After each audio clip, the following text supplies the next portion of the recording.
English translation, 719th Contact Sunday, the 21st of April 2019, 22:07 hours. Greetings, Ptaah, my dear friend. But be greetings and welcome to you all, you Florena, as well as you Bermunda, Yanarara, and you Injana, and of course you Quetzal. I am surprised that you have all come here together, but I am very pleased, and so you are also welcome. If you, Quetzal, will please bring out the folding chairs back there, then you can all sit. You, Ptaah, have obviously found a new way to get me into the office. Our people in the kitchen heard you knocking on the door, so they also knew that someone must be outside, because the front doors were all closed. Of course, it was then also the case that you were outside when I was on the lookout for the knocking. The conclusion is that I should say hello to you from everyone who is in the kitchen, which I am doing with this. Excuse me, however, for keeping you waiting, for I was so engrossed in conversation with our people in the kitchen that I had completely forgotten that you had called me half an hour ago. Thanks. Then I also want to return the greeting to you, and so be greeted, Edward, dear friend, as I also thank you for the greetings of the members. What you call a new method, you know that I always go through the house to look for you when you do not appear when I call you, as I did just today because you were engrossed in a conversation. I also greet you, my friend, and I already have the chairs here, as you see. Dear father friend, I also greet you and am happy to see you well. Dear friend Edouard, I also greet you, and I too will not stand back and greet you as my dear friend. Greetings from me too, while I also greet you from Zaphanat Paniach. I have been instructed by him to enlighten you on some of the results we have gained, but this is not to leak out. And Jana, Bermunda and I, however, are here together today especially because we are moved by some questions that arise from the spiritual teachings, in which Ptaah and Quetzal and also Yanarara are also interested, which should already be talked about now because our time is short and we have to attend to our duties again. Yes, so if it is convenient for you, we would like to bring the questions before you immediately. However, as for our questions and your explanations to be discussed, that should not be official because, well, you know what must be and what can be. Many thanks to all of you for your trust. I also want to thank you again for your visit, which I was a bit surprised about, as I said, because there are 6 of you and you know that my working space is so small. But it is not every day that I am surprised like this, and I also do not know what's going on, that there are 6 of you visiting me, which makes me very happy. Bermunda and Jana and all of us want to discuss some personal matters with you, but which move us all and are important to us. So we have some questions which relate to the spiritual teachings and for which we need your instruction, if you will allow us. Surely that is unquestionable, for it is not only a pleasure but also an honor for me to be able to answer you all. I'm also very grateful to you, because in your teachings, which you constantly prepare for us through your diligence, we always find explanations that need further explanation, which you usually send us in writing, because we can take everything directly from your computer. Now, however, we have agreed in our study community to ask you whether you could also be helpful to us now and then in person with further explanations. That is also natural and unquestionable, and we still have enough space here in my workroom. I also have enough chairs, which my son Atlantis got for me and which Quetzal has already fetched. 3 of you can sit on the sofa, even if it will be a bit cramped. We all thank you, but you do not yet understand all that we would like. For we are not only our 6 who have formed a study community for your spiritual teachings. Consequently, we cannot all gather and stay here in your study room for instruction. Aha! And how many people does your little group comprise? we are at 278 female and 249 male persons with variously different educations. Man, that's not possible, of course, because even with the best will in the world, there's no room for that many people here in the office and in the entire center, not even in the hall over there. This is also not a small group, but a real crowd, an effectively large group. So I also do not know how it is supposed to be managed to be able to answer everyone's questions, because here in the center, I really do not know how. You do not have to worry about a solution to that, because we can offer you the opportunity to be taken away from the center from time to time for 2 to 3 hours, during which you can then teach us and answer questions. As you like to say, Oh, I see, then I suppose that could be done in your ward or... I am sure that is acceptable and feasible and not a problem for me. And if it is not too frequent that I am away from here for 2 or 3 hours, then I will not be too conflicted and embarrassed with my work either. Dear friend, we do not want to put you in conflict and embarrassment with regard to your work, not even by explaining to you that you cannot do your teaching in our station, because we do not have a large enough room there either, nor are there as many persons as our present and expanding study community. Therefore, our request is that we bring you to Era at longer intervals, where we have at our disposal a sufficiently large and adequate place for the teaching of the large and still expanding number of people, which you know and have visited. that corresponds to our idea, and with regard to the technology available to us, the whole thing is quite feasible without any problems. Kids, I am just gobsmacked. You mean that is in your... Yes, we are thinking of our big teaching place. You think you do like to joke and push me on the part, or... We would not allow ourselves to do that. No, definitely not. No. I also have to comment. If we were to joke, we would be committing an outrage. You hear it from all of us, dear friend. Our minds are not set on indulging in a merrymaking. Slowly it switches, yes, you really mean it. Yes, that is so. That is so, yes. What is your opinion on that, my dear friend? I suppose there's no use in thinking long, and on the other hand, I cannot disappoint you, as moreover I suppose that's part of my job, though Svath never told me about it, nor did Askit or Simya say. I was not supposed to, because everything has only developed in the last few years and has now come about, because we also pass on the very far-reaching teachings to our peoples in the way you do for us. This leads much further than anything we could learn through our old teaching traditions. What you have worked out for us so far in terms of new knowledge, in terms of rules of conduct that lead to life and are worthy of self-development, and such detailed explanations, etc., surpasses everything that I have ever encountered in this way in my life, and that you have also presented through all your books, and this now enables us to go much further than we were able to do before. And this is also so with regard to our problems of working through and remedying those innermost character factors that inhibit us in some respects and require our directives, such as in relation to contacts with other species. Therefore, it is the wish of our group and also of our humanity, as well as of the Sonarn and of Askit and the corresponding peoples, that if it should be possible for you, and if you could decide to comply with the desire, if you would also agree with it, you would also radiate your teachings. But we do not want to push you, and besides, we know that if you should decide to do this extraordinary thing, you would be taking on a task that would mean a lot more work for you. It's good, you do not have to keep talking, because I have already realized, just also, that you are actually not joking. So I think I can do it if it's not going to be too often. You see, I knew it and I said yes, he will not change his mind. Oh, you please. What have you? I do not understand what you are saying. We all give you our collective thanks. That's what we were talking about.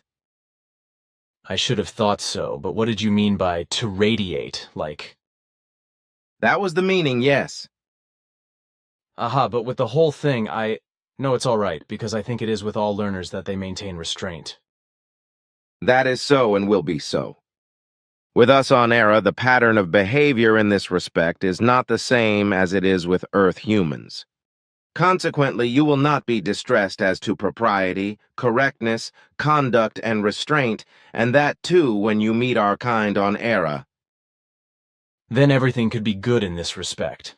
And also the long way is not to be considered, which takes only 7 minutes of our earthly time calculation, if I still remember correctly. So then there is also no great loss of time by going there and back. You are mistaken.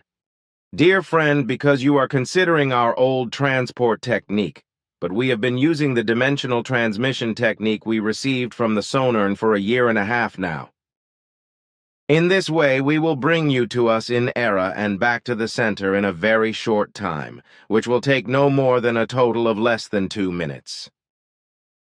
Oh, but what about when I am absent and with you on Era, and I am wanted because I might be? As a result of your lack of curiosity, you have also never asked about all the new things that have come up with regard to our technology, so they have never been discussed. But when you are with us on Era, you are just absent and normally unreachable. And what does normally mean? We will each. Good. Then I will leave that out and not write it when I call up the conversation. But one more question. What about when I leave?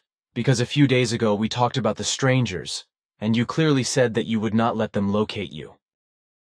How is it then, if you appear here in my office or somewhere else or go away again, which would also be like this with me? Somehow, when you come and go, there is a small dimensional gate through which you can pass. And I wonder if the foreigners, you used to call them Earth foreigners, cannot detect this, because there are energies involved that are certainly detectable, or... Of course it is correct that energies are important. But as we know, the foreigners cannot detect them because they are of a completely different nature than all those who exist in this space-time structure and in its past and future. The energies we use correspond to far higher values, and are therefore also not perceptible with any techniques from this space-time present, as well as its past and future, which is also the reason why the strangers cannot locate us in any way.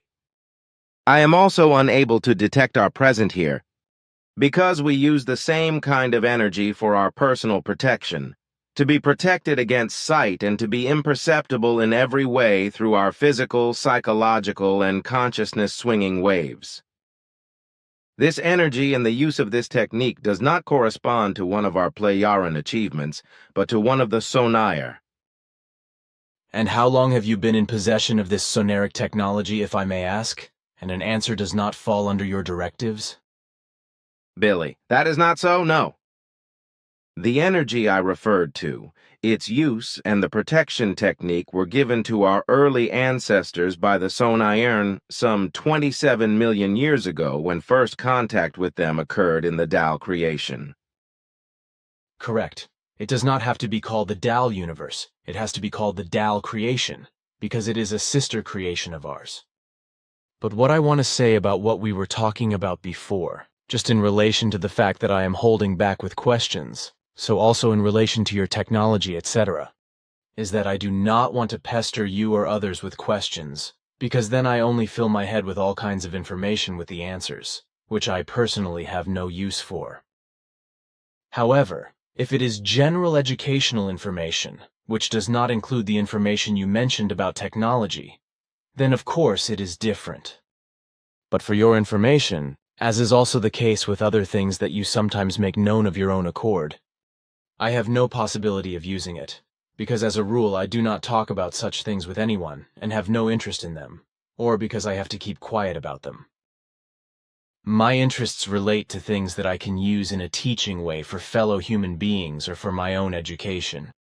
This also contributes to the fact that I always need the help of Piero, Whaley, Daniel, or Atlantis when it comes to various things on my computer, because I only know the most necessary things about computers and I am not a programmer, but an absolute zero loser. So this does not apply to what I am talking about, because there's a technology behind it that I do not know anything about, and consequently I could not give any information about it if I were asked.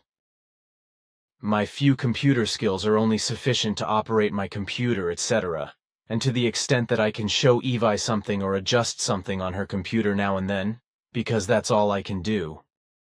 This is because I am an absolute zero in terms of computer knowledge and understanding, as is the case with me in terms of computer technology and its many possible uses. So I am already satisfied with being able to operate my computer and carry out a few manipulations on it, and also help Eva a little now and then. I know that, but your little knowledge in this regard does not bring any disadvantages for your work. But now we should turn to the importance of what we have come here for and what should not become public. Consequently, I will now begin. Then I will now express my thanks to you and say that all your explanations show me a way to go that I would never have found without your profound and detailed explanations. Which astonish me because I have never been instructed in your way of explanation that you have presented. This is really extremely astonishing to me, and I thank you very much for it. And now that we must go, I take my leave and tell you that it will be my great pleasure to be able to greet you again and again on Era when you come to teach us. It is really very amazing. We have known each other for so many years now, but over all the decades, I have never heard you speak in such a detailed teaching way. And also I have learnt a lot in these 3 hours in a way that I have never been able to experience and learn before. You can also be sure of my thanks. Goodbye, my friend, and we will meet again in a few days, because we will have some things to discuss together regarding the environmental works. I also thank you very much for your detailed briefing, as you always do when Florena and I visit you and you answer our questions. I also express my deep thanks and say goodbye to you.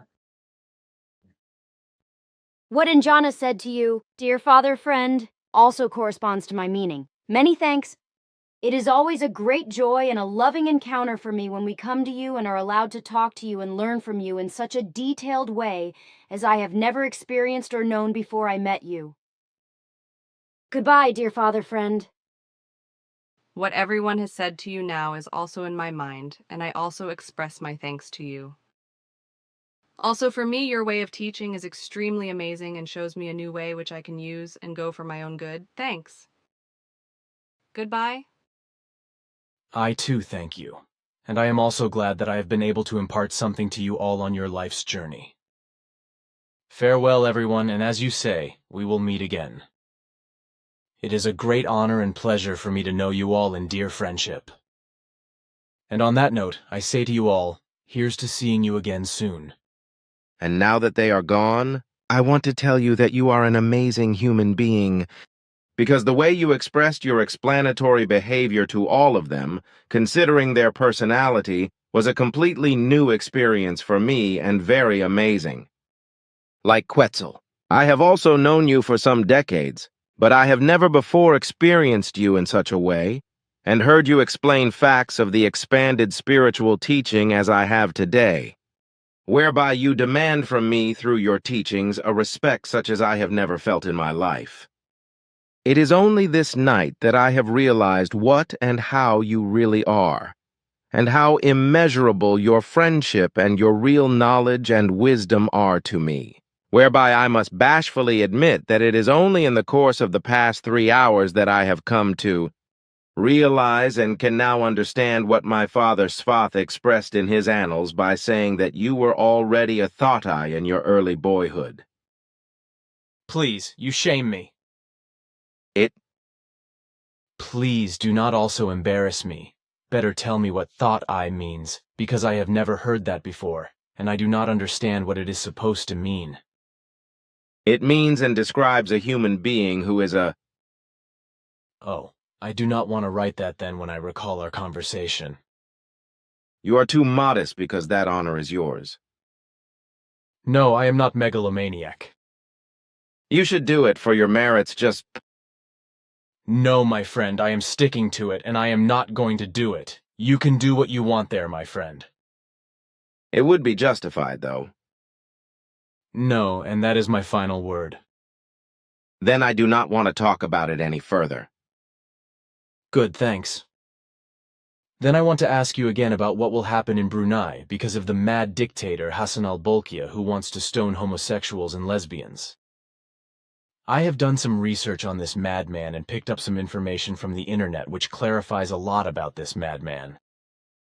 He is officially suspending this unbelievable measure for the time being as a worldwide wave of protest is blazing against him. Aha! Then the question when it will be so far in Germany that an equally moronic action against homosexuals and lesbians will finally be stopped. I know that for many years the Christian sectarian movement in Germany has had the idiocy that homosexuality and lesbianism are a disease. In order to cure them, these sectarians believe a corresponding treatment is necessary, which is aimed at turning homosexual men and lesbian women into heterosexuals through a pathologically feeble-minded therapy. This is precisely because the imbeciles of Christianity have fallen prey to the delusion that lesbian women and homosexual men are afflicted with a disease that can be re-educated and cured through therapy. Unfortunately, this was also the case in Switzerland and other so-called civilized countries in the past. But fortunately, this is no longer the case today. On the other hand, there is still a lack of understanding and aversion towards homosexuals and lesbians among the population in Europe, whereby the reason for this is usually based on a lack of education and the misunderstanding that it is not seen as effectively natural, but as a degeneration. What I want to say, however, is that the nonsense of hating, scorning, persecuting and viciously punishing lesbian women and homosexual men is still prevalent today in various Islamic countries, as I know from many who often complained to me about their suffering when I was still traveling in various Arab states. And the punishments were and still are vicious, brutal, drastic, draconian and inhuman up to the death penalty, whereby a popular method of murder is stoning to death, in addition to torture, etc. Especially the Islamic clergy, as for example in Persia, are the delusional, sectarian, vicious, degenerate authors of such draconian punishments, which they enjoy and find satisfaction in. A fact as has just become known in Borneo in Brunei, because the idiotic Sultan of Brunei, Hassan al-Bolkiah, made it known that he wants homosexuals and lesbians stoned to death. Note from Wikipedia: Bolkiah resides at the Istana Nurul Iman in Bandar Seri Begawan, the largest palace on earth. A former party animal of world renown, he has ruled for 51 years and is the father of 12 children. In addition, he has become rich from oil and gas, and today has a fortune of more than $20 billion US, making him one of the richest men in the world. But now this absolutist monarch, who is addicted to Islamic delusion, is imposing draconian, medieval, and degenerate Sharia laws on his state and the entire population as he grows older. For this reason, a new penal code has been in force for some months now, which provides for draconian punishments, such as for anal sex, by which is generally meant sex between men, which is to be punished by stoning to death, as is ultimately also the case in certain other Islamic states and can also be the case in secrecy, where none of this is publicly known. Furthermore, amputation or the cutting off of a hand is to apply to theft, as, among other things, possibly also torture, although the death penalty already existed for various offenses but has never been carried out, at least not officially, for decades, which is now to change again. Well, as usual, I have strayed a bit from what I actually wanted to say and ask. Namely, that in one of our last conversations you talked about something special happening in Germany. What you were talking about was that in Germany the Christian sectarian craziness would be openly taken up and possibly ended. That homosexuals and lesbians would continue to be harassed and transformed by Christian sectarianism and delusion of God. This in such a way that a ban or something should be enacted and the bullshit therapy regarding a re-education of homosexual men and lesbian women to heterosexuals should be banned or something. That is correct, because this time, which my father Svath also mentioned to you, is already present and will be publicly discussed in Germany in just a few days or weeks. The therapies you mentioned are so-called conversion procedures by which homosexual men and lesbian women are supposed to be cured of homosexuality and lesbianism over a long period of time by religious sectarian delusion with sectarian prayers, psychotherapy, and by useless homeopathic remedies. The Christian delusionists, addicted to a religious illusion, believe in their morbid and stupid belief that homosexuality and lesbianism correspond to an affective disease, or at least a morbid disorder.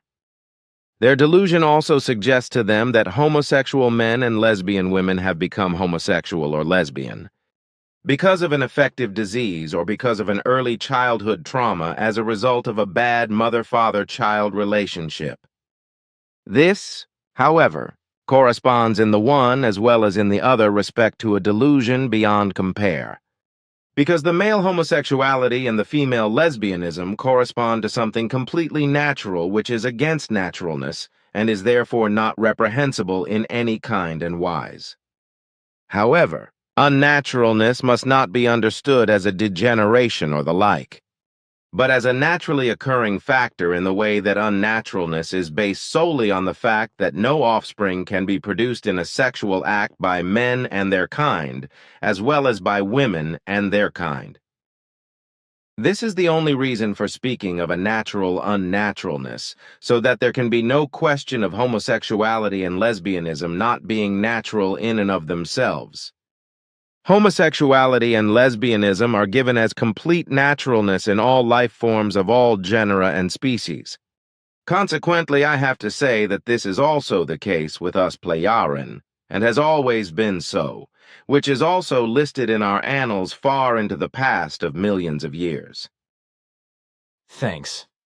Years ago, I had a conversation with you regarding homosexuality and lesbianism, and the same explanation was also brought up as you have just expressed. While we are on this subject, I can also connect it with something else, namely with makeup, as is customary here on Earth for women and also for men. Although I have seen that you on Era, as well as all the women who come to me from you, take care of yourselves cosmetically, I have never seen them paint their faces in the same or a similar way as Earth women. By this I mean the eye areas, cheeks and lips, as well as the hanging of lips, tongue, nose, pubic area, breasts, and other jewelry embedded in the body, as some juveniles do, but many women and men do. In and of itself, I could not care less, because that is the business of every human being, and therefore none of my business. But I do have something to complain about, and that is that I find lip smearing extremely disgusting, and the whole thing also disfiguring. I have no objection to light, discreet lip care that is barely visible, if at all, and I also have no objection to discreet skin or eye care, as I do. Face and eye care, as I know your Pleiaren women do and as sensible women also do in our country. But I find a woman who botches her face into a painted war landscape simply disgusting.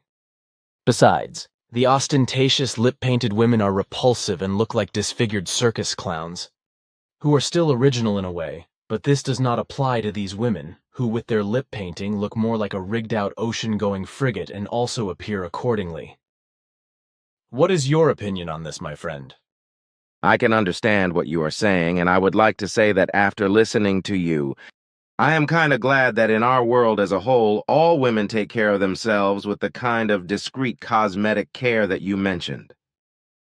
For my part, I also cannot find any pleasure in what female beings do in the way you have described.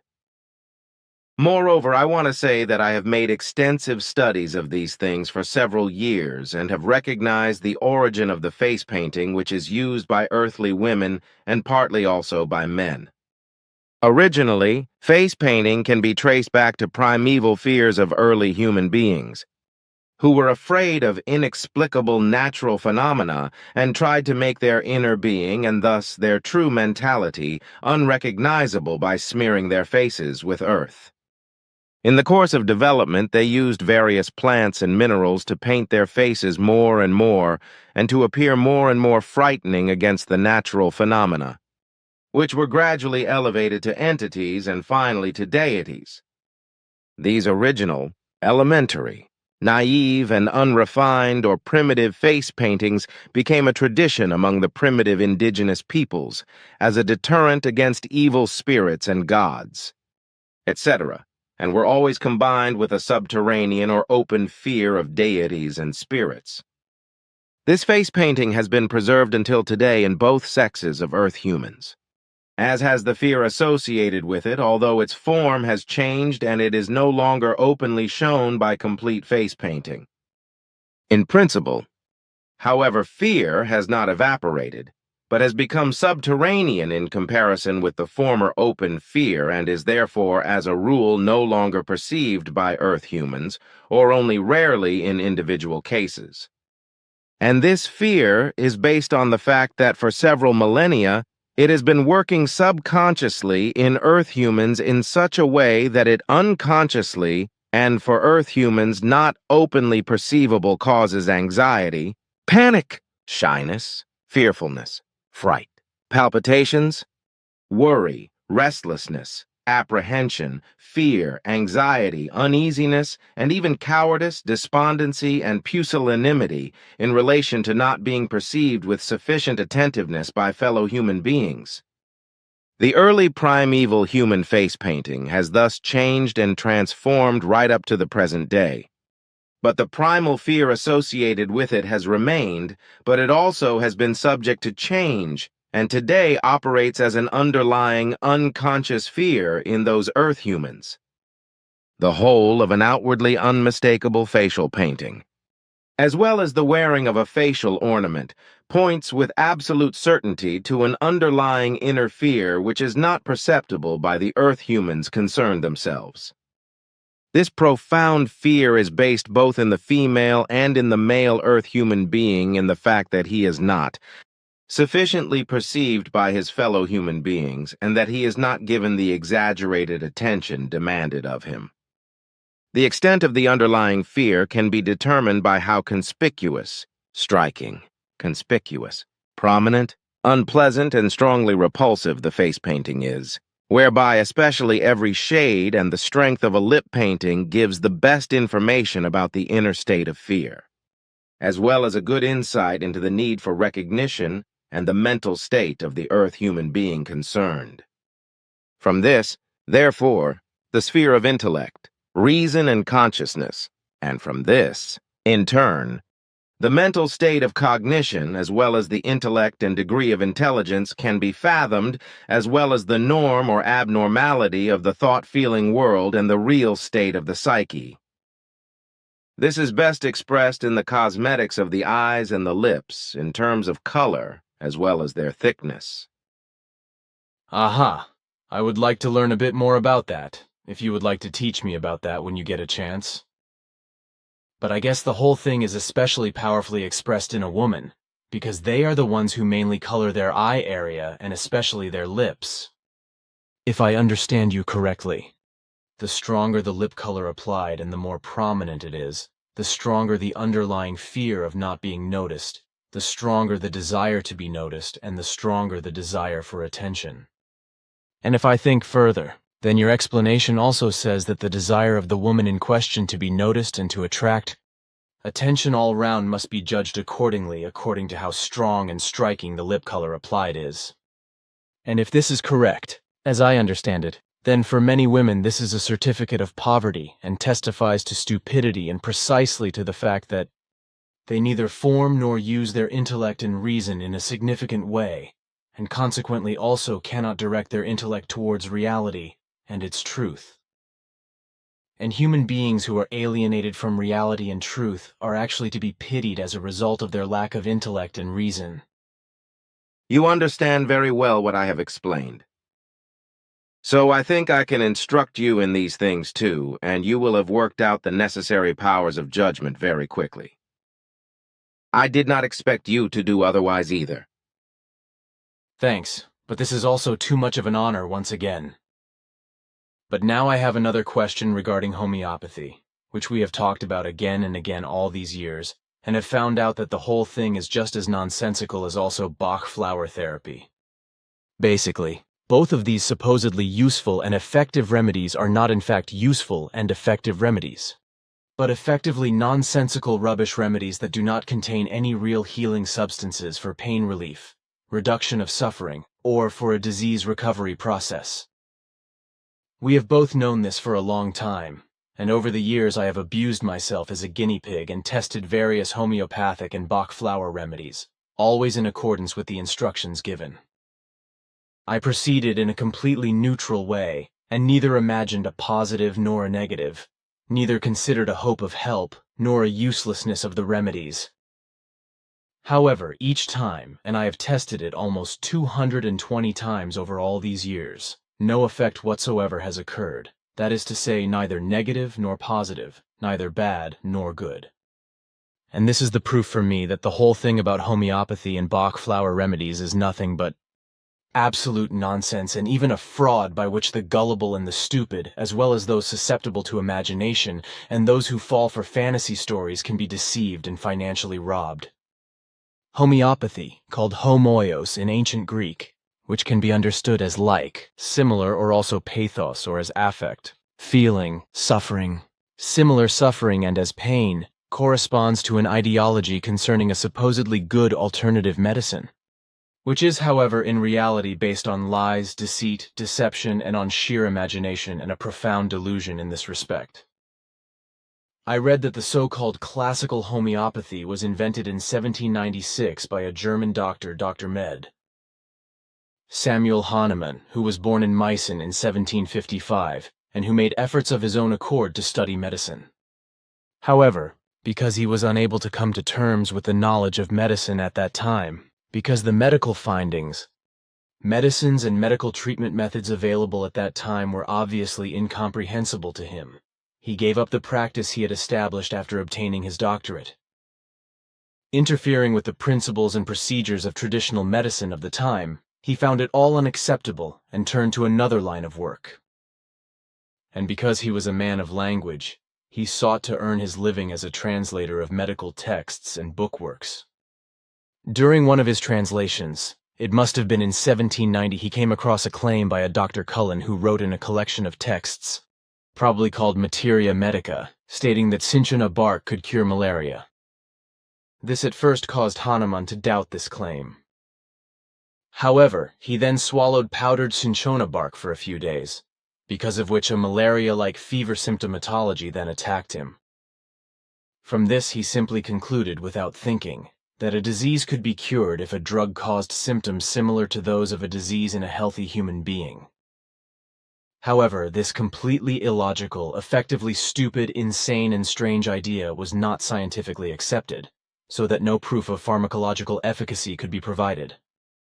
But Hahnemann did not give up, and for more than 50 years he carried out countless experiments with the most diverse substances, whereby he allegedly also found doctors and scientists all over the world for his ineffective homeopathy and therapy method, who are said to have recognized his theory many times over. The fact is that Hahnemann's work has since been continued and allegedly perfected by many so-called homeopaths, as a result of which today there are far more than 2,000 so-called homeopathic basic medicines available in various forms of preparation, which in my opinion correspond to completely nonsensical and ineffective liquids with which a lot of money is made. Sourly earned money that is pulled out of the pockets of the stupid, the simple-minded and the conceited, and the believers in homeopathy, also believers in Bach flower therapy, who are loose for this nonsense, which effectively has to be counted in millions. What you present is indisputable, because homeopathy is just as much a fantasy and illogical as Bach flower therapy, as we have already established and discussed several times in our conversations. We Plejaren have also adopted these two strange methods of therapy and have conducted many years of professional studies in this regard. These required 67 medical research specialists who were involved in the research for 8 years, which finally led to the result that everything of both homeopathy and Bach flower therapy is nothing but imaginary nonsense in every respect up to the point of delusion. So homeopathy and Bach flower therapy correspond to pseudo-medical folly. Exactly. We have always known that. But those who are delusional in this respect do not allow themselves to be taught, to which so-called female and male academics also belong. Above all, poverty-stricken doctors, nurses, pharmacists, druggists, learned and educated homeopaths, and Bach flower therapists.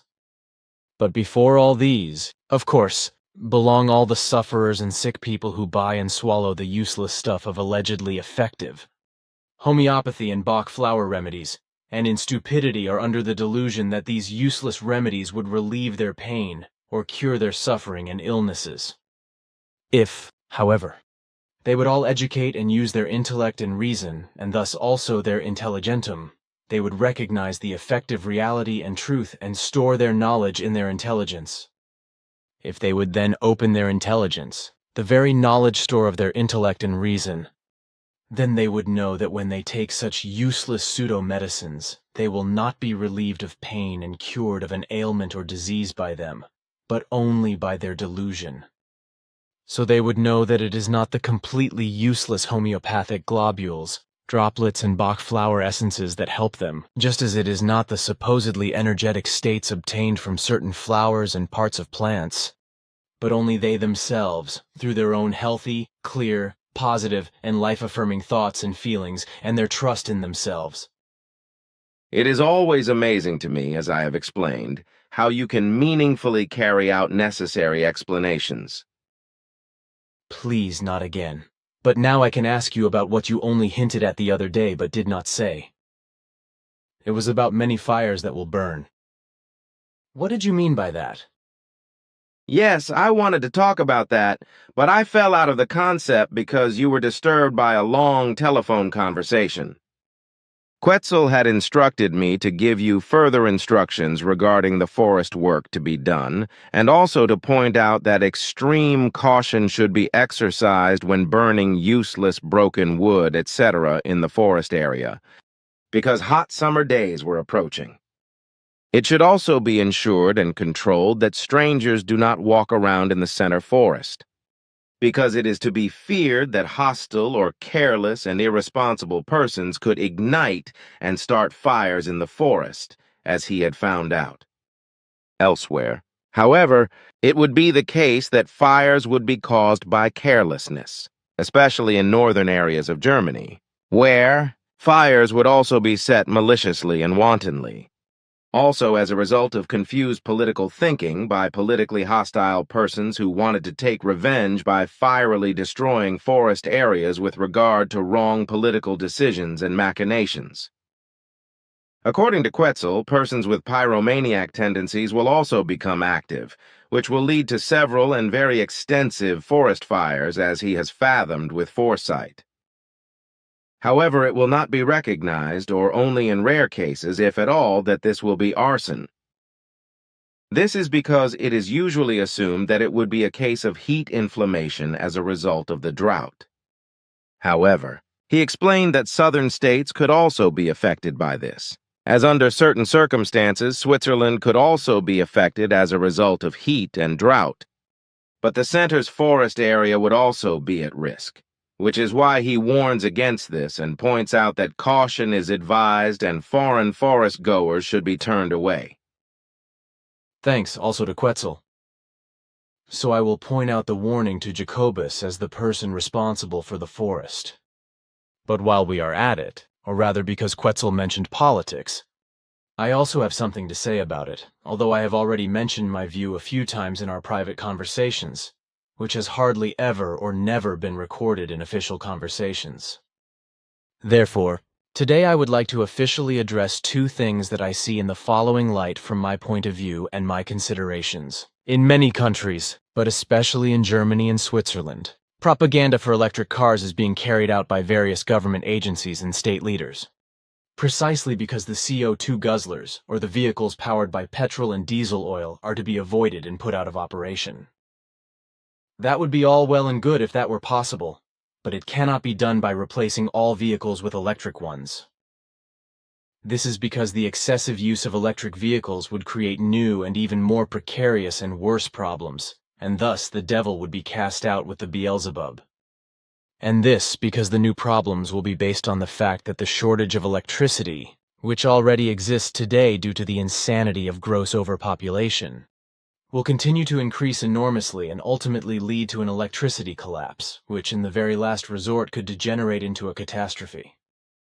So new and more nuclear power plants will probably be built again, because this is ultimately the only solution due to the short-sightedness and irresponsibility of those responsible, and will in future be an even greater danger to humanity than before. Chernobyl and Fukushima are only the best-known catastrophes of nuclear power plants and other nuclear facilities so far. But the world's population usually knows little or nothing about what really goes on and runs in this field, and how many malfunctions effectively occur again and again, and not infrequently expose radioactive substances. In this respect, I will look up a list from Wikipedia and add it to the end of our conversation. Of course, huge areas could also be covered with solar collectors for the generation of electrical energy, thus rendering fertile land unusable that is needed for the cultivation of foodstuffs. Forests could also be cleared and destroyed for this purpose, and their oxygen production could also be choked off, but the demand for electrical energy could not be met with all this. This is also not the case with huge wind turbines in bodies of water, such as the oceans, and also not with wind farms on the land, because everything that will be done in the future, in this respect or otherwise, will result in a new increase in catastrophes that will destroy nature, fauna and flora, as well as the atmosphere and the climate, and will continue to do so at an ever faster rate. However, no thought is given to this or to the resulting consequences, just as, for example, no thought is given to the fact that due to the further, already criminal increase in global overpopulation, more and more electrical energy and food, means of transport, all kinds of consumer goods and other things are needed. Just what I have said so far, while elsewhere, however, everything imaginable continues to be destroyed, annihilated and wiped out, as well as nature. Fauna and flora are harassed by poisons and rubbish of all kinds, and thus the atmosphere and the climate continue to be negatively affected and even destroyed more and more.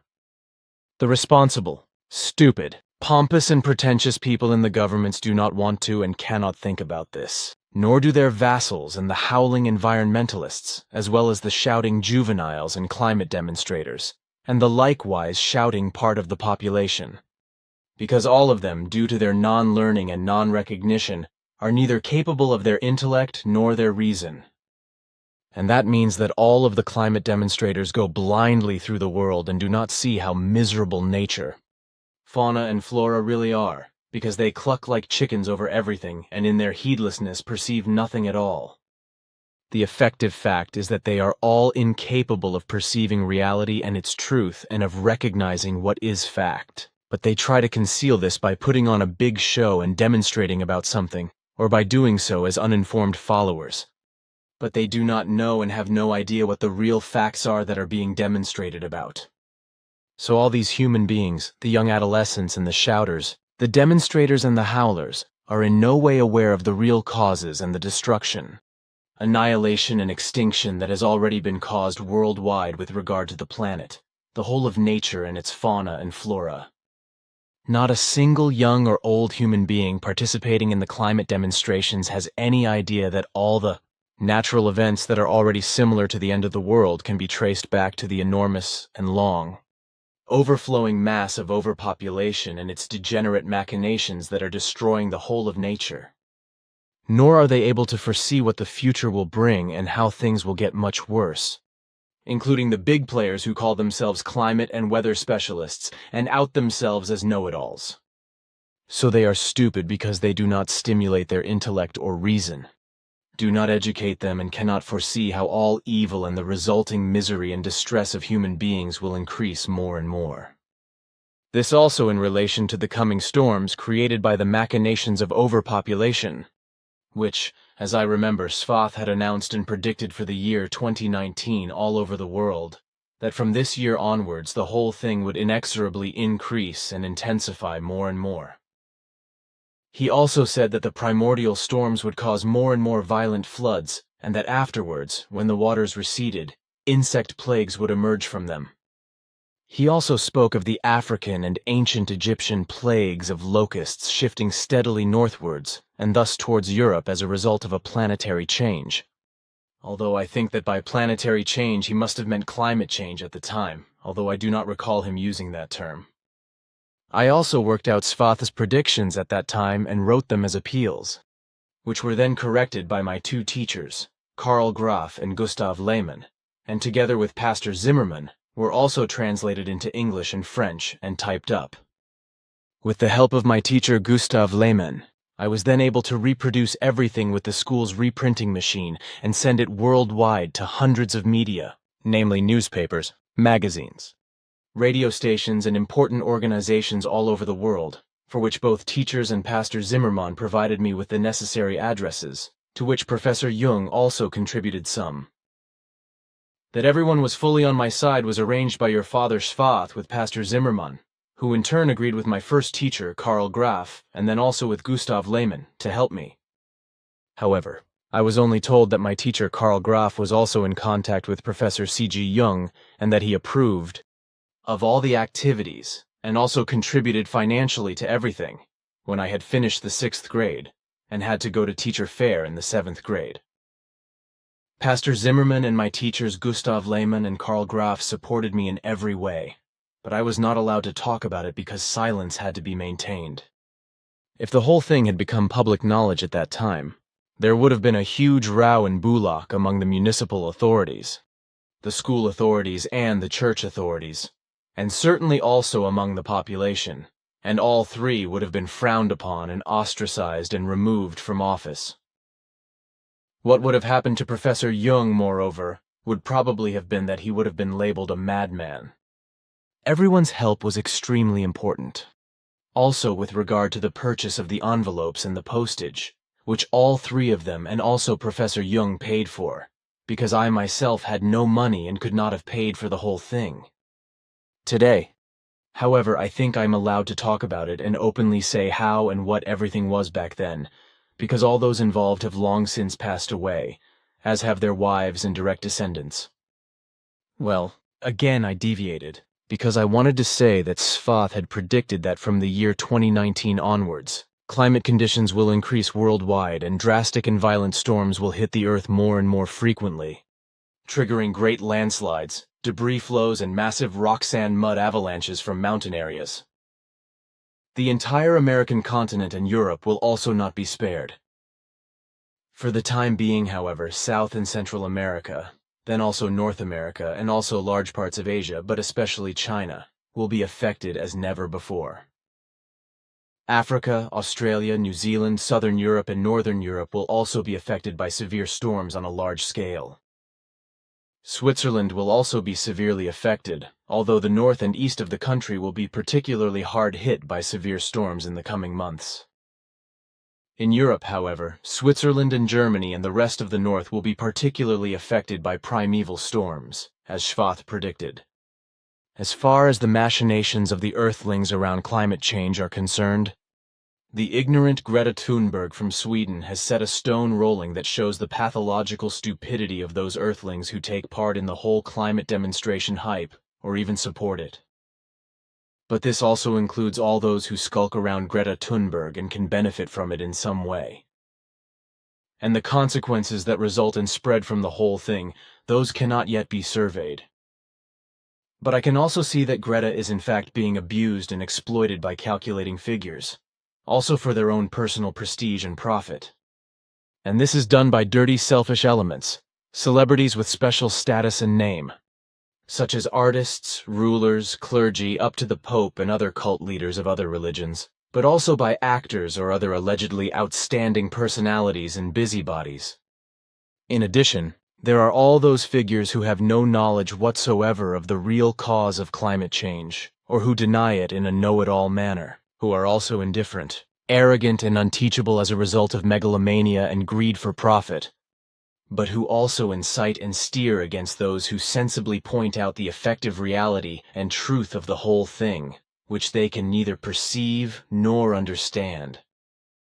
Greta, however, does not perceive all this, does not notice, and also does not understand it in her naivety, and her morals are destroyed.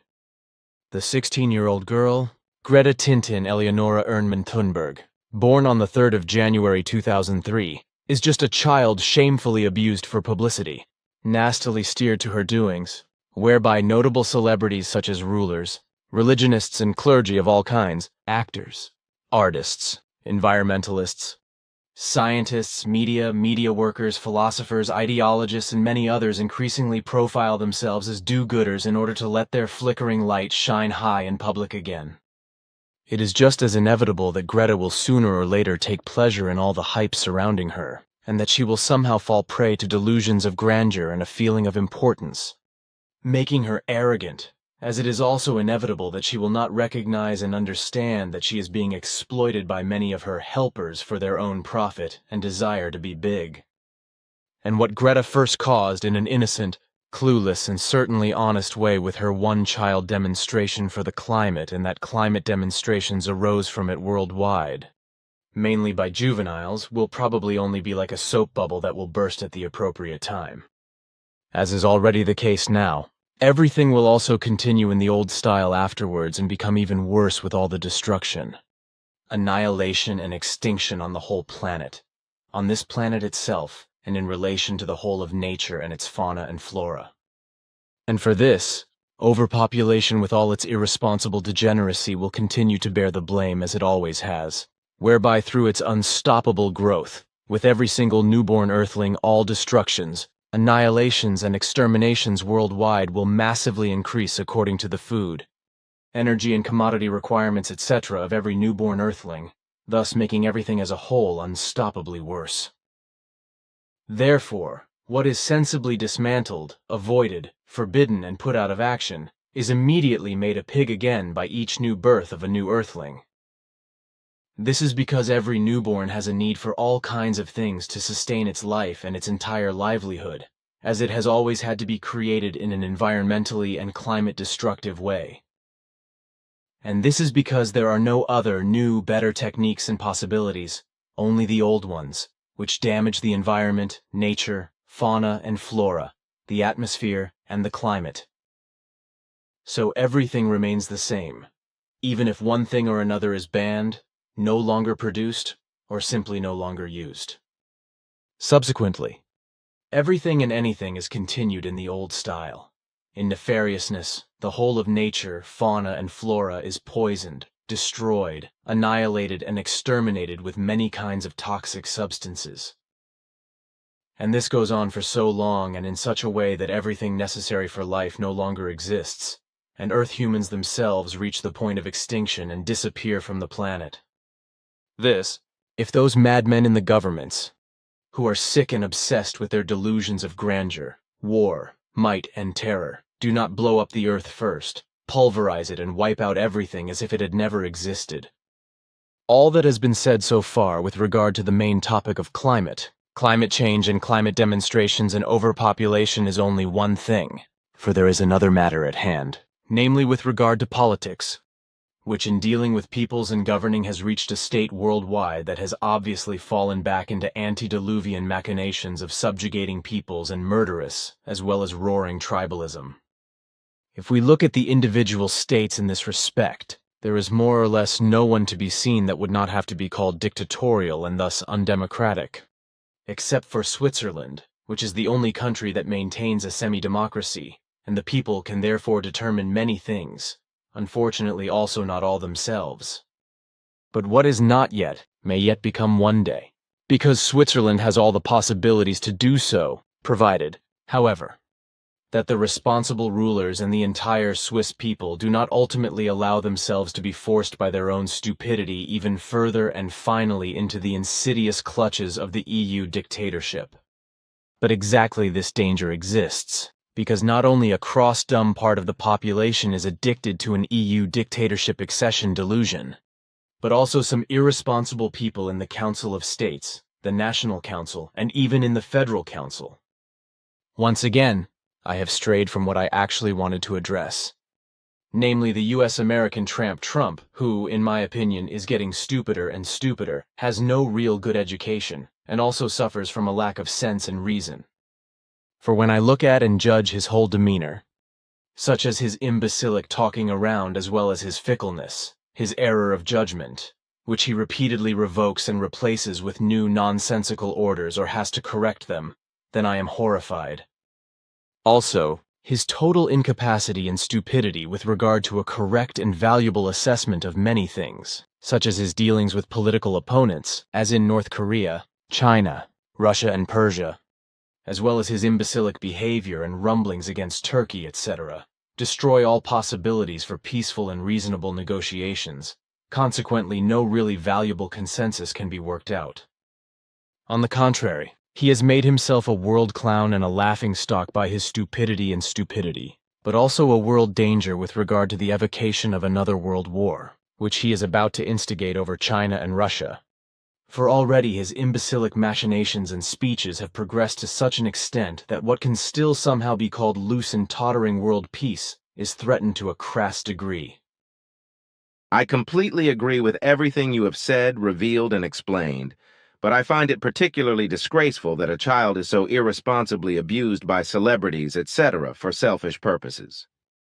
And I find it equally disgraceful that only in this day and age, as the catastrophes are already spreading across the earth, an innocent child is perceived and even exalted in public, who is in no way aware of the real facts regarding climate destruction and its preceding causes. This, while you already in the 1940s and 1950s, with the help of your comrades in arms, your two teachers, Pastor Zimmerman and Professor Jung, drew the attention of hundreds of media. Radio stations, newspapers, magazines, authorities, governments, and organizations worldwide, with your predictions to what is now happening worldwide and fulfilling your predictions. But there are also the further horrors to be mentioned which my father Svath foretold. Namely, the blatant moral changes which are taking place in the immense mass of Earth humans, as well as the ever-increasing inability of the heads of state to govern. You wrote something about this yourself in the 1940s and, with the help of your faithful, sent it to many media, offices and governments, as well as to various organizations worldwide, as I know from my father's annals. And perhaps I will bring you some of it one day, so that you can also publish something about this, because in this respect, too, everything is getting worse all the time. According to my father's predictions, you have also written something about the terrorist organizations that have emerged and are continuing to emerge, of which there will be news, such as in relation to the sectarian criminal organization Islamic State, whose originator, leader, and caliphate proclaimer, Abu Bakr al-Baghdadi, is, contrary to all assumptions and claims, still alive and secretly giving his orders and pulling his strings, as you once said.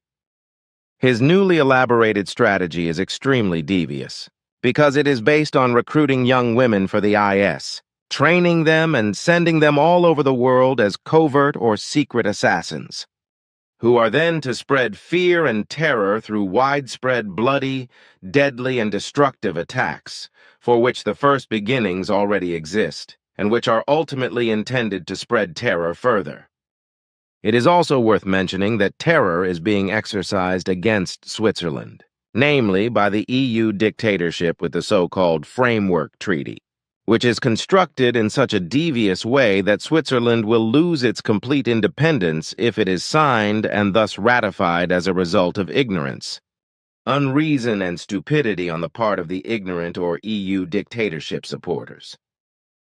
If the treaty were to be signed in a binding manner, this would be the end of Swiss legal security, because it would be annulled as quickly as possible by the arbitrary will of the EU dictatorship. The insidiousness of this treaty is, in fact, aimed at driving Switzerland without rights into this dictatorship and thereby driving the Swiss population into EU citizenship.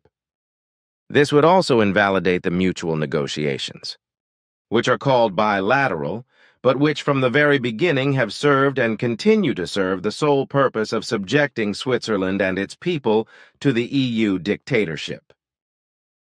If this were to happen, Switzerland and its people would be hopelessly under the thumb of the EU dictatorship and would be severely punished if any EU dictatorship decrees, etc., were not observed. This fact, however, was not recognized from the very beginning of the first bilateral negotiations by that part of those responsible for the government in question, as well as by many to this day, whose intellect and reason were and still are too uneducated to recognize the reality and truth hidden in all treaties with the EU dictatorship. With the upcoming Framework Treaty, which is now being renamed, if Switzerland were to sign and ratify it as a result of ignorance, irrationality, and thus stupidity on the part of the Swiss government, Switzerland and the entire people would automatically become EU dictatorship vassals and would inevitably become subject to EU dictatorship law and thus inevitably also to EU dictatorship jurisdiction.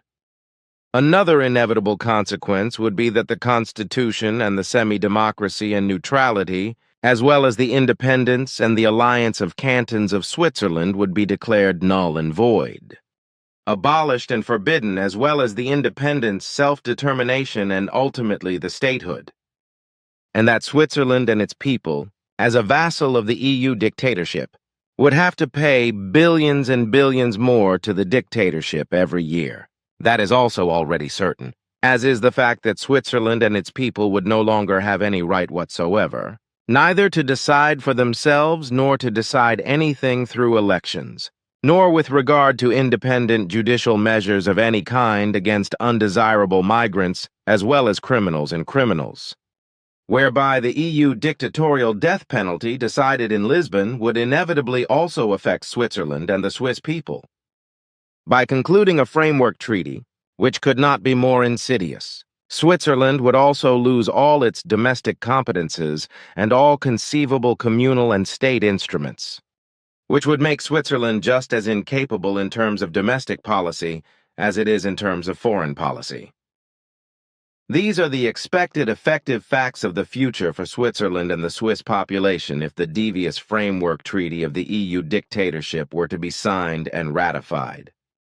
This, however, should be prevented, contrary to all EU dictatorship supporters, but this can only be done if Switzerland, respectively its politicians and all upright and righteous people of the Helvetic government, as well as the majority of the Swiss people, who are fond of the like-minded, honorable, and worthy politicians and rulers, take care that this dictatorial framework treaty is not signed and not ratified.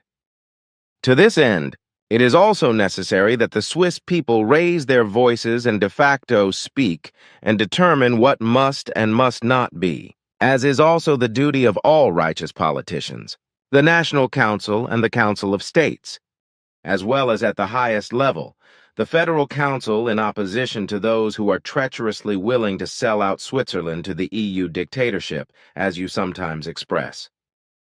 What you say is all well and good, but unfortunately it is the case that most human beings, so also the Swiss you addressed, do not dare to express themselves freely in public with regard to their opinions. The majority of human beings are afraid to say in public what effectively moves them and corresponds to their opinion, which is why they also do not make use of the freedom of opinion as it is laid down in the Universal Declaration of Human Rights from the 10th of December, 1948 equals Article 19 Freedom of Expression and Information. is stated in the following resolution.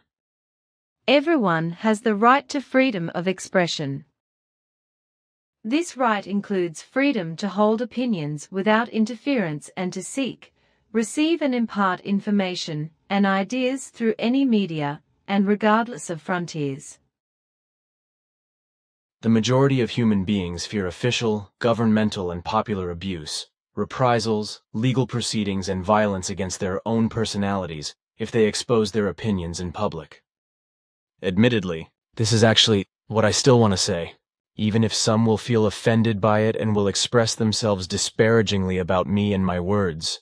An Achilles heel, and thus a huge lack of self-confidence, a personal inadequacy, and also cowardice, which on the one hand impairs the well-being of society and ultimately, in terms of Switzerland and its constitution, also democracy.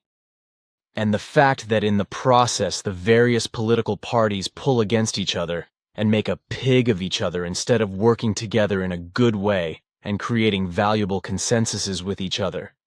This also impairs democracy. And this is unfortunately the case because illogical and ill-considered ideologies and know-it-alls prevail in practically all parties, which want to be realized and enforced with all violence through a personal striving for power and wanting to exercise power on the part of the respective authors of the ideas and know-it-alls. This makes it impossible for all those righteous politicians and rulers to be able to bring to bear every effectively well and correctly thought-out fact for the good of the state, democracy, and the people.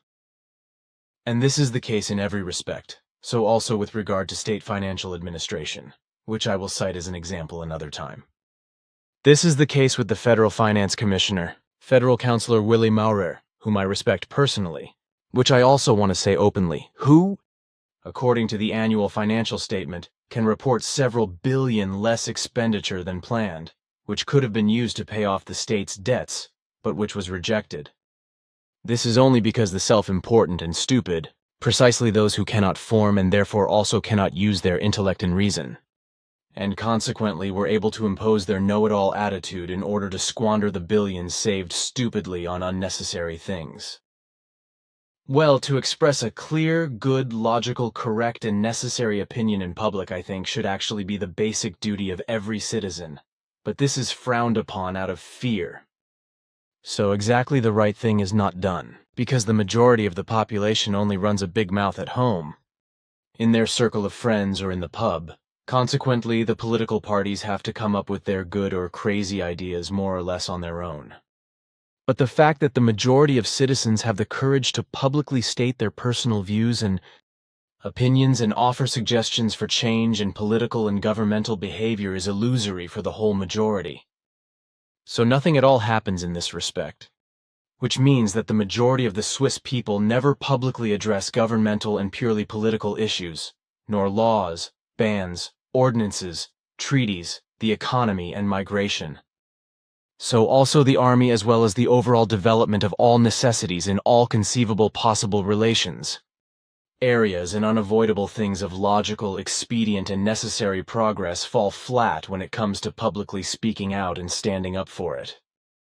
The majority of the population is geared towards always doing the wrong thing, like not freely and openly and on their own initiative and responsibility in any way, such as through writings, the internet, newspapers and magazines, television, periodicals, etc., and just according to today's possibilities of all kinds, to bring their own view, idea, consideration, and opinion to the public. But when someone summons up the courage out of a need, or because someone is in the background agitating for it, as in the case of the child Greta Thunberg, to do something himself and even to demonstrate publicly, then the bulk of all the stupid, even initiative, and courageless people run after them like a flock of sheep bleating, roaring, howling, yelping, and screaming, and rise up, thinking big, to heroism. But once the hype of demonstrating is over, no matter what the demonstration is about and what it is for, of which the demonstrators themselves usually do not understand anything anyway, and the organizers also start from false premises, everything fizzles out again, and as always, the men only make their fists in their trouser pockets, and the women their fists under their aprons, if they still wear one at all. It is also to be said that the ideas, opinions, and perceptions, etc., of the majority of the population are just as drastically divergent as they are among the parties, the politicians, and in the government itself, whereby in the highest government office there is a concordance of opinion which demands from the bottom up that all those in government are of one opinion, but if not, that the person in question who does not allow himself to be forced into concordance is then sacked, as was the case with Christoph Bloscher. As far as the parties and the rulers themselves are concerned, it must be said that those of them who think they are the greatest and the most progressive, and who believe that they have eaten wisdom with shovels, and that they therefore own it, are the stupidest. In their stupidity, in their lack of understanding and reason, they consider themselves empowered to degrade their fellow politicians, co-governors and party members to self-appointed enemies and to drive them out of their positions with all possible dirty means, or to discipline them in such a way that they become sneak existences and say yes and amen to everything, contrary to their own opinion. In this way, every reasonable and righteous human being, whether politician, party supporter, or government official, as well as citizen, is deprived of any legitimacy and any right to express his or her very own personal opinion and to put forward his or her own, not infrequently good ideas and valuable results of reflection, views and proposals. This is because, as a result of using their intellect and reason, they are dissenters and further thinkers who, for this, are unrestrainedly put down through the teeth and disqualified as do-gooders, imbeciles and idiots or driven to controversy by polarization, whereby a social societal differentiation, and thus also a reinforcement of differences of opinion is created, whereby the bullied are driven to despair and are expected to give up their position. I can also only agree with what you have just said. But now, Edward, my dear friend, I must end our conversation for today, for duty calls me. Just one more question, if it is still possible? Yes. Thanks. You once said that induction cookers were harmful to health in some circumstances and even caused fatal ailments. That is indeed the case, because the magnetic radiation from induction cookers is harmful to Earth humans and causes serious health problems, including leukemia. But now I really must do my duty. Goodbye, Edward, my friend. Goodbye too, Ptaah. Now I will look up the list from Wikipedia and add it here. That will be good for information. I'd. Excerpt from Wikipedia. List of accidents in nuclear facilities. The list of accidents in nuclear facilities lists accidents that have been classified as Level 4, or higher accidents, according to the International Nuclear and Radiological Event Scale, INES. Less severe incidents are described. For example, in the list of reportable events in German nuclear facilities, or the list of incidents in European nuclear facilities for nuclear weapons tests. See the list of nuclear weapons tests in the category Nuclear Weapons Testing. This list is limited to nuclear facilities. Therefore, it does not include accidents and risks that occurred during the mining and processing of uranium. Uranium or tailings piles or tailings ponds, such as the 1979 breach of a tailings pond dam in the USA, which released more radioactivity than the 3 Mile Island accident included in this list. INES was introduced by the International Atomic Energy Agency, IAEA, to achieve worldwide standardization in the reporting of incidents and accidents, and to enable the public to be informed about the scope of the radiological consequences of such an incident. Since INES was only introduced in the early 1990s, not all earlier events are classified according to this scale. The best-known accidents in nuclear facilities are the Chernobyl nuclear disaster of the 26th of April, 1986, and the Fukushima nuclear disaster of the 11th of March, 2011. In addition to these incidents, also known as super Gaius, there are other accidents in which there was significant contamination and thus environmental and health damage. 1941-1950. The 21st of August, 1945. Los Alamos, New Mexico. United States Harry K. Doglian Jr. was working at the Omega site of the Los Alamos nuclear weapons factory and produced a prompt supercritical assembly when he accidentally dropped a tungsten carbide lump onto a plutonium core weighing about 6 kilograms. Although he pushed the piece away, he received a lethal dose of radiation in the prompt burst and died on the 15th of September. INES 4, the 21st of May, 1946, Los Alamos, New Mexico, United States at the Los Alamos Nuclear Weapons Factory. Canadian physicist Louis Slotin, in the presence of several scientists, experimented with the same plutonium core, subsequently called the Demon Core, and 2 hemispherical shells of beryllium that served as neutron reflectors. Slotin held the upper hemisphere through a thumb hole, and to lower it in a controlled manner, used a screwdriver. When the screwdriver slipped out of the gap, Slotin tore the hemisphere away. However, he received a dose from which he died already on the 30th of May. INES 4, 1949. Hanford Site, Washington, United States.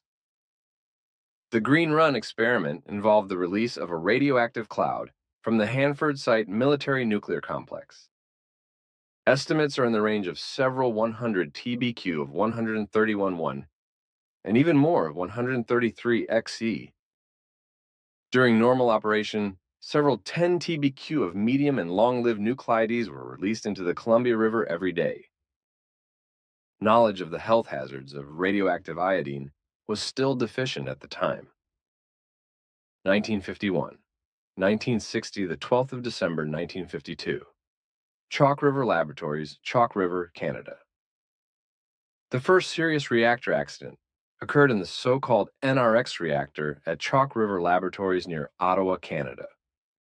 During a test of the research reactor, the reactor core was destroyed in a partial core meltdown due to operating errors, misunderstandings between the operator and the operating personnel, incorrect status displays in the control room, misjudgments by the operator, and hesitant action. In the process, an oxyhydrogen explosion in the reactor core through the dome of a 4-ton helium gas container 1.2 m high, causing it to become stuck in the superstructure. The explosion released at least 100 TBq of fission products into the atmosphere. Up to 4 million liters of water radioactively contaminated with about 400 TBq of long-lived fission. Products were pumped from the basement of the reactor containment into a sandy seepage pit to prevent contamination of the Ottawa River not far away. The damaged reactor core was buried. Later, U.S. President Jimmy Carter, then a nuclear engineer in the Navy, helped with the cleanup, which took several months. The reactor went back into operation 2 years later. Inez, 5, the 29th of November, 1955. Idaho Falls, Idaho, United States. At the Idaho National Reactor Testing Station, the EBRI research reactor suffered a partial meltdown. The core, made of enriched uranium combined with 2% zirconium, melted during tests designed to rapidly increase power because fuel tubes warped. Evaporation of the coolant. NACE transported the melting fuel into the tubes of the cooling system, and the criticality was undercut, causing the reactor to shut itself down. The reactor core was designed to be replaceable and could be replaced. No persons were harmed. Inez, 4, the 29th of September, 1957. Kishtim, Soviet Union. Also known as the Mayak accident. The reprocessing plant there stored its waste products in large tanks. The radioactive decay of the materials generates heat, which is why these tanks have to be cooled constantly. After the cooling pipes of one of these tanks, each holding 250 cubic meters, leaked in the course of 1956, and the cooling was therefore switched off, the contents of this tank began to dry out. Triggered by a spark from an internal measuring device, the nitrate salts contained exploded and released large quantities of radioactive substances. Since the contaminated cloud remained close to the ground, the contamination of the area around Kishtim in Russia was almost twice the amount of the Chernobyl accident. Since the contamination was confined to the Urals, measuring instruments in Europe did not sound the alarm CF. Chernobyl accident, which meant that the accident could be kept secret from the world public for 30 years. 7th to the 12th of October, 1957. Windscale or Sellafield. Great Britain in the nuclear reactor, pile number 1 in Windscale. Today, Sellafield, technicians heated the reactor to anneal the so-called Wigner energy from the graphite serving as moderator. The reactor was one of 2 air-cooled and graphite-moderated reactors. They were fueled by natural uranium and were used to produce plutonium for nuclear weapons. They were cooled by a stream of air generated by huge fans. On the morning of the 7th of October, 1957, the reactor was shut down in a controlled manner, and the air cooling was switched off. The reactor was then restarted in the lower power range. The technicians noticed a drop in temperature instead of a rise. In order to be able to dissipate the Wigner energy more quickly, the reactor was run into a non-permitted power range the next day. However, the technicians were under a misapprehension. During normal operation, the temperature peaks occurred in completely different places than during the annealing. However, there were no measuring sensors at these locations, and so the graphite began to burn there, unnoticed at first. The air filters withstood the fire for only a short time, after which the radioactivity was able to escape unhindered through the exhaust stacks. Blue flames erupted from the rear area of the reactor. 750 TBq were released into the atmosphere. The fire burned for 4 days and consumed a large part of the graphite moderator. The technicians were only able to push part of the nuclear fuel rods out of the burning area of the reactor. So they created a fire break by pushing out neighboring rods. As a last consequence, the reactor was flooded with water. The flooding was extremely dangerous because the water could have split into oxyhydrogen gas due to the high temperature. This would have led to an explosion. Fortunately, however, the water smothered the fire. Large quantities of radioactive gases escaped into the atmosphere. These were mainly iodine, krypton, and xenon. Milk production in an area of 520 square kilometers was banned. Soon after the destruction of Reactor 1 by the accident, Reactor 2 was also shut down when it was realized that a safe discharge of the Wigner energy was impossible due to the design. Dismantling of the shutdown reactors began in 1993 and was to be completed in 2012. The accident was later blamed for dozens of cancer deaths.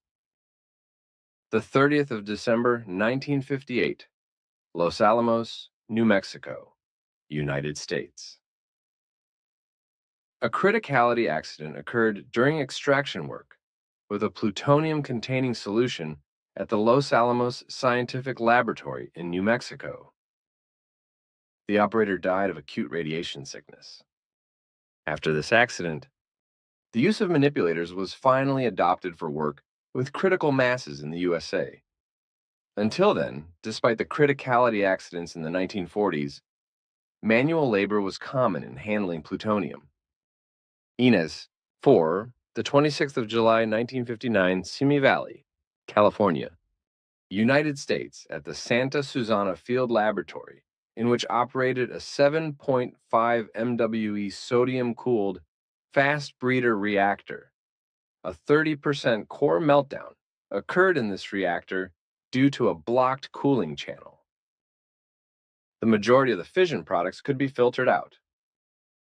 However, most of the radioactive gases were released into the environment, which meant one of the largest 131 iodine releases in nuclear history.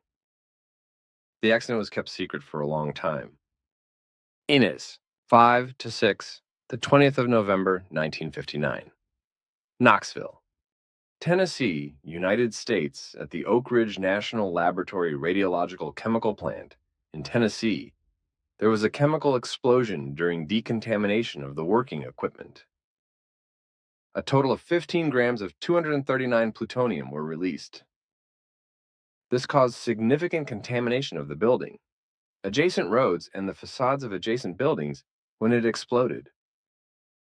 The explosion is believed to have been caused by contact between nitric acid and decontamination fluids containing phenol. A technician had forgotten to clean an evaporator with water to make it free of decontamination liquids. Areas that could not be decontaminated were marked with a conspicuous warning paint or concreted in. Oak Ridge authorities began using containment when handling radioactive chemical materials. Since then, no other employees have been injured. 1961, 1970, the 3rd of January, 1961. Idaho Falls, Idaho, United States, at the Idaho National Reactor Testing Station. At 21:01 hours during maintenance, the prototype military boiling water reactor, the SL-1, which had been shut down over Christmas, promptly became supercritical for a few milliseconds, during which time it released about 6,000 times the power for which the plant was designed. Before the reactivity could drop due to the formation of steam bubbles, see steam bubble coefficient, the fuel elements of the small reactor core made of highly enriched uranium 90% had already disintegrated. The 2-meter-high water column surrounding the core collided with the reactor lid at a speed of about 9 meters/sec. The water level had been lowered somewhat for maintenance work and caused the entire 12-ton boiler to shoot up almost 3 meters to the story ceiling, pushing the control rod back in completely. The fire brigade, alerted by temperature sensors on the ceiling, found everything peaceful at first, except for the chillingly high radiation behind the door to the staircase.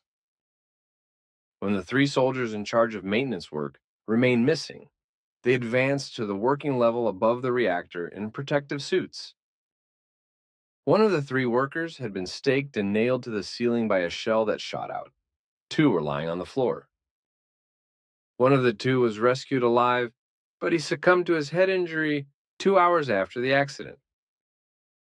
Even naked, the body, riddled with splinters, was still radiating at 5 sieverts per hour. There were no other victims. The rescue workers were relieved after 1 minute each. 22 of them received radiation doses in the range of 30 to 270 ms. Only 131 iodine spread beyond the plant site, but posed no danger in the desert. The SL-1 reactor during its recovery. The decontamination of the building lasted from April to November, involving hundreds of people for a few minutes at a time. Then the pressure vessel was lifted out and taken to a laboratory where it was disassembled and examined remotely. The aim was to clarify how the reactor, which was actually considered inherently safe at the time, could have exploded. After the maintenance work at the turn of the year, the central control rod of the reactor should have been connected to its drive. To do this, it would only have had to be lifted a little. However, investigations then revealed that the rod had been pulled far and at great speed. It was known that the plus-shaped rods could get stuck in their easily deformable aluminum casings. Sabotage, suicide, and murder were discussed as alternative hypotheses. The reactor building was completely dismantled and buried nearby because transporting the highly radioactive material to the landfill 16 miles away was considered an unnecessary risk. As a consequence of this accident, the only prompt burst power excursion in a U.S. nuclear power plant to date, reactors that could become promptly supercritical by the complete pulling of a single control rod, were no longer built, and detailed operating and maintenance work instructions were drawn up. The 24th of July, 1964, Charlestown, Rhode Island, United States.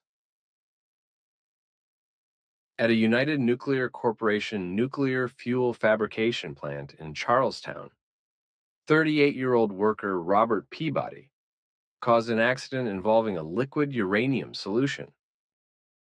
As a result, Peabody was exposed to a lethal radiation dose of about 88 sieverts. Inez, 4, 1964. 1979, Beloyarsk. Soviet Union from 1964 to 1979, a series of destructions to fuel channels occurred in Reactor 1 of the Beloyarsk NPP. In each of these accidents, personnel were exposed to significant levels of radiation. Inez, 4, the 7th of May, 1966, Melikes, near Nizhny Novgorod Gorky, Soviet Union. A power excursion by fast neutrons occurred in an experimental boiling water reactor VK reactor at the Melikes Atomic Reactor Research Institute. The operator and the shift supervisor received high radiation doses in S3 and 4. The 5th of October, 1966, Monroe, Michigan, United States, a malfunction of the sodium cooling system in the Enrico Fermi demonstration. Nuclear breeder. Reactor fast breeder on the shore of Lake Erie led to a partial meltdown with no radiation escaping the containment. The reactor core contained 105 fuel assemblies, consisting of zirconium-clad pins. The accident is attributed to a piece of zirconium that blocked a flow regulator in the sodium cooling system. The reactor building was automatically isolated by sensors, and no personnel were in the building at the time. Staff managed to shut down the reactor manually. 2 of the 105 fuel elements melted, but no radiation was measured outside the containment. However, recriticality was still feared weeks later. The 60 MW reactor was running at full power again in October 1970. This incident provided the basis for the book We Almost Lost Detroit by John G. Fuller. The 21st of January 1969, Lucans, Switzerland. When the cooling system of an experimental reactor at the Lutjens Experimental Nuclear Power Plant, VKL, in the canton of Vaud failed, there was a partial meltdown in the reactor which was similar in design to the NRX reactor. At the beginning of 1968, there was a test of the reactor, which produced 8 MW of energy. It was commissioned in April-May, but then shut down again until January of the following year. During the shutdown, external water leaked into the reactor's cooling circuit via a defective fan seal. The fuel rod cladding tubes made of magnesium corroded. When the reactor was put back into operation in January 1969, the corrosion products impeded the cooling. The fuel overheated and several fuel rods melted. A whole bundle of fuel rods caught fire and caused the moderator tank to burst. As a result, 1,100 kilograms of heavy water moderator, melted radioactive material, and carbon dioxide coolant were thrown into the reactor cavern. Since the increased radioactivity had already been measured somewhat earlier, the power plant could be evacuated and the cavern isolated. A dose rate of about 1 sievert per hour of radioactivity was initially measured in the rock cavern, with a small amount of it escaping into the environment through 2 very small leaks. A few days later, the entire gas content of the cavern was released into the environment in a controlled manner via filters. The radioactive debris could only be cleared from the tunnel system years later. The cavern still contained a lot of radioactive material, but was sealed in such a way that no radiation could enter the environment for the time being. The cleanup work lasted until May 1973. The debris was stored in sealed containers on the site until it was transported to the Central Interim Storage Facility in Vurenlingen, Svilag, in 2003. The 11th of May, 1969, Rocky Flats, Colorado, United States. In a container with 600 T of flammable material, plutonium spontaneously ignited. The fire burned 2 T of the material and released plutonium oxide. By taking soil samples in the vicinity of the plant, it was found that the area was contaminated with plutonium.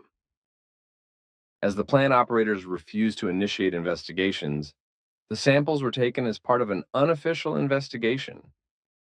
Inez 425-1971, 1980-1973, Windscale or Sellafield, Great Britain in the reprocessing plant. An exothermic reaction occurred in a pool emptied for repairs when it was refilled with water due to hot radionuclides at the bottom of the pool. As a result, part of the plant and 35 workers were radioactively contaminated. Due to the internal contamination and apparently also a certain release, this accident was classified as ANS-4. The 6th of February, 1974, Leningrad, Soviet Union. Due to boiling water, a rupture of the heat exchanger occurred in Unit 1 of the Leningrad nuclear power plant. 3 human beings died. Highly radioactive water from the primary circuit together with radioactive filter sludge was released into the environment. Inez 4. 5 October 1975. Leningrad, Soviet Union. In October 1975, a partial destruction of the reactor core occurred in Unit 1 of the Leningrad NPP. The reactor was shut down. The next day, the core was cleaned by pumping an emergency reserve of nitrogen through it and blowing it out through the exhaust stack. This released about 1.5 megacuries, 55 pbq, of radioactive substances into the environment. Inez 4-5, 1977, Beloyarsk, Soviet Union. An accident melted 50% of the fuel channels of Unit 2 of the Beloyarsk NPP, a pressure tube reactor similar to the RBMK. The repair took about a year. Staff were exposed to high levels of radiation.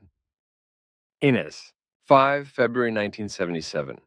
Jaslovska Bohunice, Czechoslovakia, in the first Slovakian nuclear power plant, Bohunice A1, which was equipped with a pressure tube reactor. An accident occurred. During loading with fresh fuel elements, some of them overheated. A fuel element shot out of its pressure tube and shattered on the loading crane above. One worker died and the reactor hall was contaminated. Ianyes 4. The reactor was shut down after the accident. The 31st of December 1978, Beloyarsk, Soviet Union. In the turbine hall of Unit 2 of the Beloyarsk NPP, a ceiling slab fell onto a turbine oil tank and caused a major fire. 8 persons suffered high doses of radiation while organizing the reactor emergency cooling. Ines, 3 to 4, the 28th of March, 1979. 3 Mile Island, Pennsylvania, United States, at the 3 Mile Island nuclear power plant near Harrisburg. Failures of machine parts and measuring signals, as well as operating errors by the crew, led to the failure of the reactor cooling system, resulting in a partial meltdown 50% of the core, and the release of 90 TBq of radioactive gases. To date, this accident is the most serious in a commercial reactor in the USA. It was classified as ANIS 5 by the IAEA. 1981, 1990, 1980, Saint Laurent. France. Partial meltdown of a few fuel assemblies led to contamination of the reactor building, INES 4. The first 2 reactors built at Saint Laurent were graphite moderated and gas cooled. Emergency cooling was therefore not carried out with water, but with air drawn in from the plant environment. The reactor continued to operate for some time after repairs. Today, only 2 pressurized water reactors are still in operation at Saint Laurent. September 1982, Chernobyl, Soviet Union. In Unit 1 of the Chernobyl NPP, a fuel channel in the middle of the reactor was destroyed due to mistakes made by the staff. A large quantity of radioactive substances was spread over the industrial area of the nuclear power plant and the town of Pripyat. The personnel who were busy liquidating the consequences of this accident received high doses of radiation. INES 5 C 1986, higher level accident in Unit 4. 1983, Buenos Aires, Argentina. Due to neglect of safety regulations, an operator died during a modification of the reactor core of a research reactor. He was only a few meters away and received a lethal radiation dose of about 20 Gy-NES 4. The 10th of August, 1985. Vladivostok, Soviet Union. A serious accident occurred in Kazma Bay, near Vladivostok, after the refueling of the nuclear-powered submarine K-31 K-431. The next day, the reactor core was again flooded with the moderating cooling water and was therefore critical. Nevertheless, the reactor cover, including control rods, was lifted again to repair a leak. A spontaneous chain reaction occurred.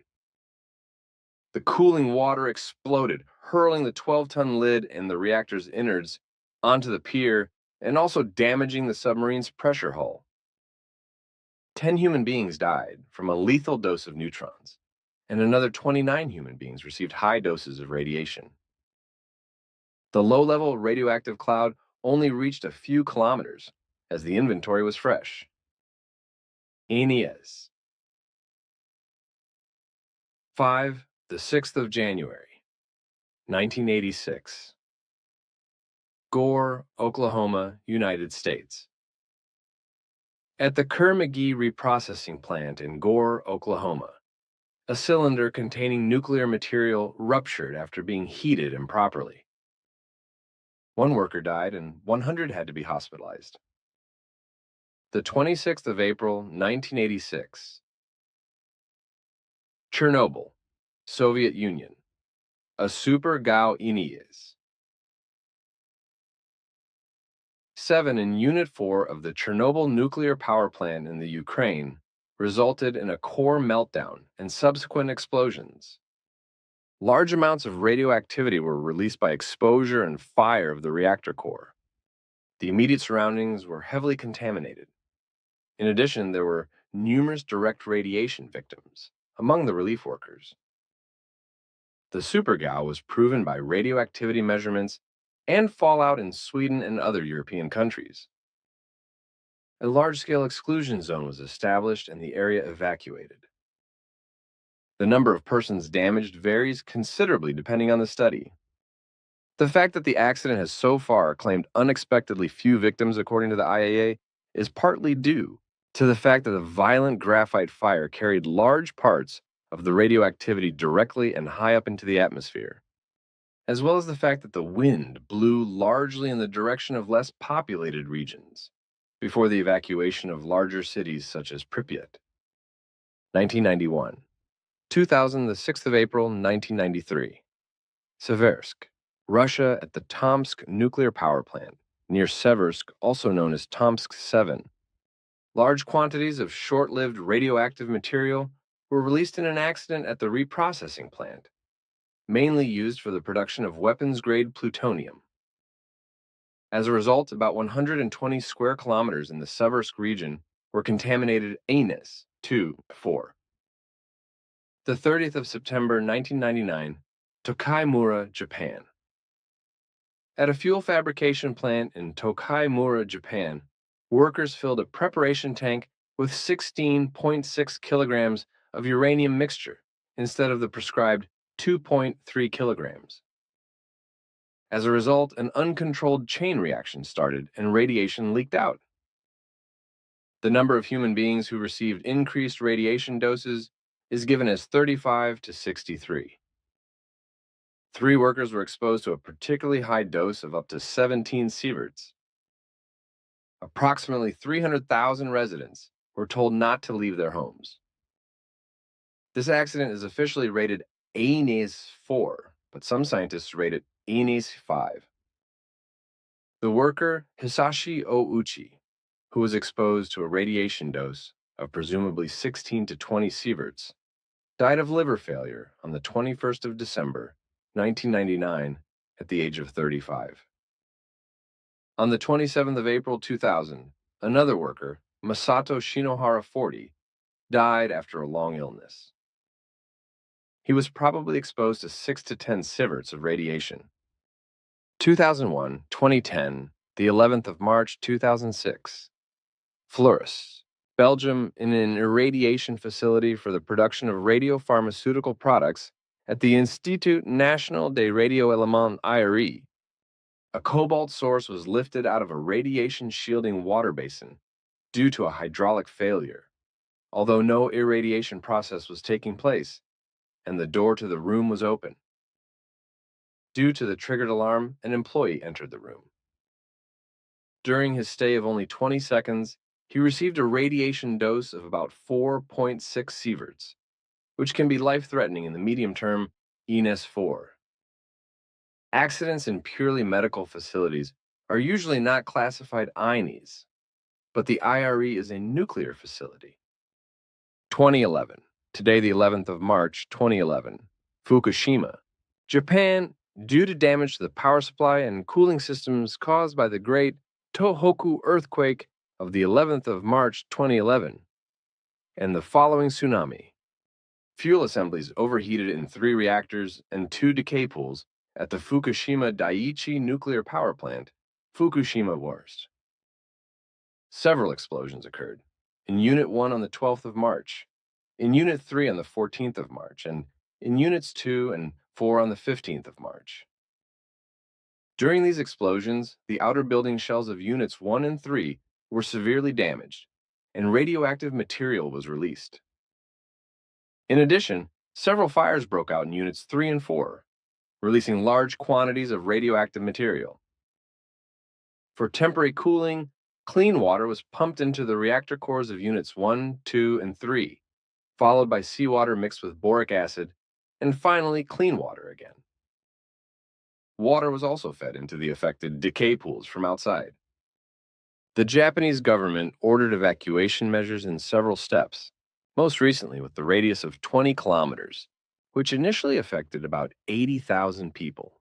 Within a radius of 30 kilometers, residents were advised not to go outside. This affected 200,000 human beings and to keep windows and doors closed.